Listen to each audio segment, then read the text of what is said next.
Dans une démarche de proximité et de transparence, les élus de la Chambre nationale d'agriculture ont parcouru toutes les communes du Bénin pour un exercice de réédition de comptes. Le Bénin, à l'avènement au pouvoir de Patrice Talon, a fait de l'agriculture un pilier de son développement. Des investissements massifs ont été engagés par le gouvernement pour la promotion des filières et du secteur agricole. Malgré cela, les actions du gouvernement en faveur du secteur agricole restent peu connues des producteurs à la base. L'idée est de rencontrer les acteurs agricoles pour recueillir de leurs avis, pourquoi pas leurs ressentis par rapport au PAG1 et PAG2.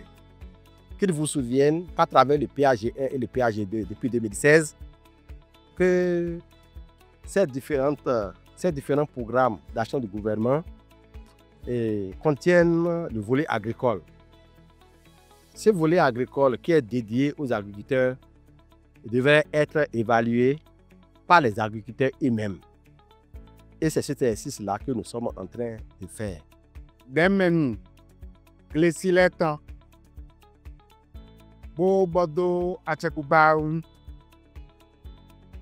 Wesso, Azoelodote. Bon, maintenant, 77 communes Bénétan les Bi. Bon, Azode Achekubawa, donc Glelidi, Glehonobelinja. Azoya Achekubawa, quoi et do Gleme. Donc, commune de Koropomé, maintenant, Djidjaï. Bon, et c'est ça que nous avons. Dans les communes où l'ananas constitue la culture la mieux en vogue, le gouvernement y a mené une pléthore d'actions. Grâce aux réformes et aux appuis techniques et financiers de plusieurs projets-programmes, les producteurs ont bénéficié d'une amélioration conséquente de leur production. Nous avons eu la mise en place des films plastiques biodégradables. Ce sont ces films que les producteurs utilisent pour permettre ou empêcher quand même l'enherbement. Donc ça réduit le temps de saclage et autres. Et c'est un gain pour les producteurs. Il y a eu également la mise en place d'engrais spécifiques ananas pour les multiplicateurs, gratuitement par la TDA. Et également des herbicides. Vous savez que pour cultiver l'ananas, les herbicides et les engrais sont des intrants très nécessaires. Donc, ensuite, il y a eu les plantations, les coûts de plantation et de marquage d'ananas auprès des producteurs qui a été financé gratuitement par la TDA. Nous avons également eu la subvention de labour, dessouchage et plantation aux producteurs d'ananas. Donc cette subvention a été faite aussi bien par Enabel que par la TDA. Longtemps premier producteur de l'or blanc en Afrique de l'Ouest, le Bénin a mis la barre très haute depuis l'avènement du gouvernement de la rupture à travers plusieurs actions. Aussi, les filières anacarde et soja ont connu une avancée, devenant respectivement des produits à revenus impactants de l'économie béninoise. Aujourd'hui, dans plusieurs autres communes du Bénin, le maraîchage se développe avec des techniques modernes d'irrigation soutenues par des actions gouvernementales pour la formation des agriculteurs.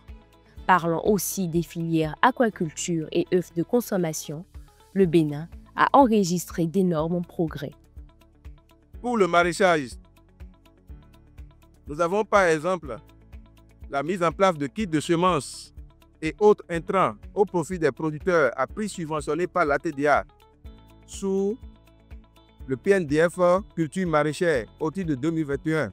Il y a la dotation des coopératives en petit équipement et outillage dans le cadre du projet PADMA. Toujours pour la filière maraîchage, nous avons bénéficié des aménagements hydro-agricoles avec maîtrise de l'eau sur 3 sites maraîchers à Zumpa, Louo, Tomé et Akron. D'autres aménagements hydro-agricoles sur 3 sites également, mais avec maîtrise partielle de l'eau à Gbekon, Doua, Dedomé et Louo.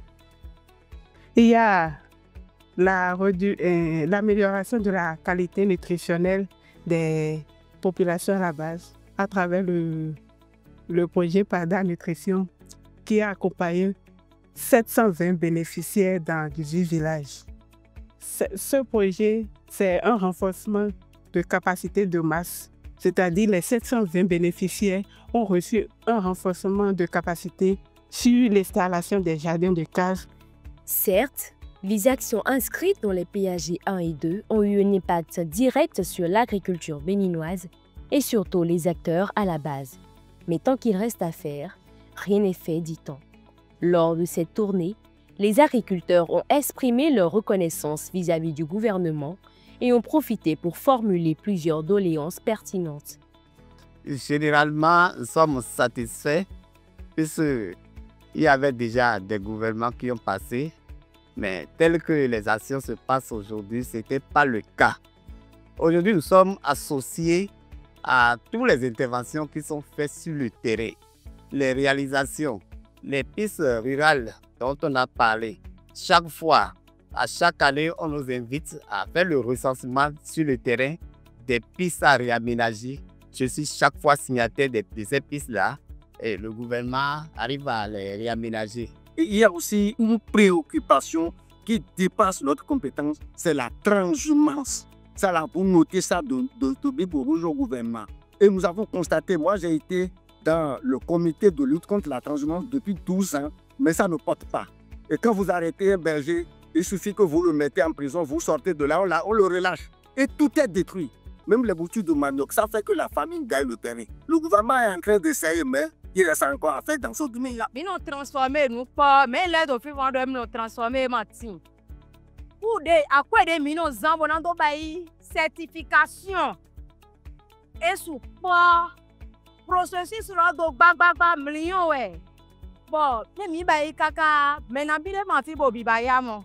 Bon bail certification mon minute mon so hamé. Mais ne bien ma fi bobi bail certification mon. Bon mi kana diabona produit. Bon a les quoi des mi do produit, l'on est misé wa qui pour 300. N'importe bail do doboze wa 200.